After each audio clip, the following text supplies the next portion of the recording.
Narito na ang detalye ng mga balita. Pinag-courtesy resignation ni Pangulong Ferdinand R. Marcos Jr. ang lahat ng kanyang cabinet secretaries. Paliwanag ng Pangulo, layo nitong reviewin ang performance ng kanyang gabinete dahil hindi na uubra ang petics at paisi-isi lamang sa pwesto. Si Gab Villegas sa report.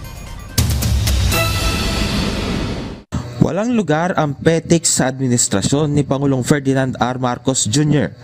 Kaya ang bala ng Pangulo para linisin ang kanyang administrasyon, performance review.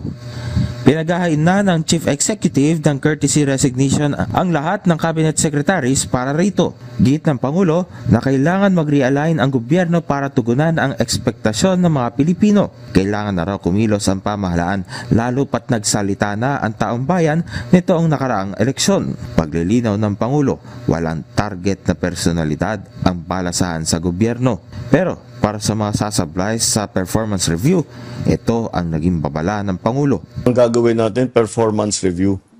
Maganda naman ang takbo, pero performance review. Kung talagang may nagkukulang o korap, kung talagang masyadong mabigat yung kanilang kasalanan, kasuhan na namin. Tiniyak naman ng palasyo na patuloy ang serbisyo ng gobyerno matapos maghain ng courtesy resignation ang mga kalihim. Kaya wala dapat ipag-alala ang taong bayan.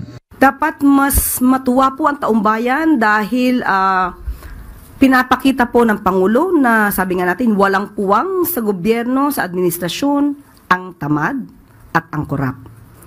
Mas maganda po at dapat tanggapin ng taong bayan na mapalitan ang mga ito ng karapat-dapat sa posisyon.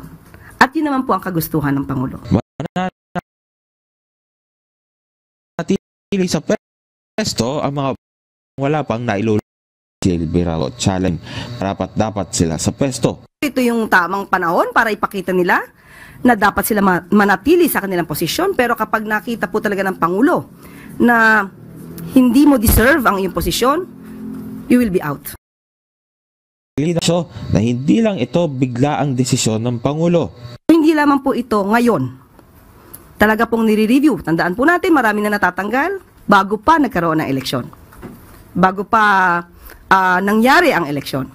So, siguro na mas naramdaman lang naman Pangulo itong naging eleksyon na mas kailangan pa ng mas mabilisang pagtatrabaho ang administrasyon para sa taong bayan. Wala pang impormasyon kung sino ang bubuo ng komite sa assessment. Pero ayon sa palasyo, magiging batayan ng performance review ang kanilang bilis sa pagtugon sa korupsyon. Sa presentasyon ng dalawang bagong batas kahapon sa Malacanang, nagbiro pa ito sa harap ng ilang cabinet members na dumalo. The honorable members of the cabinet, teka, may laman pa ba yung cabinet ko? Who am I addressing now?